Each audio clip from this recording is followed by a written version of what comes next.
Before your shift, take time to inspect your equipment. A small rip in a glove is all it takes to get a burn.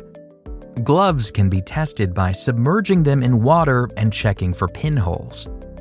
If you notice a problem with any of your equipment, inform your supervisor and remove it from service.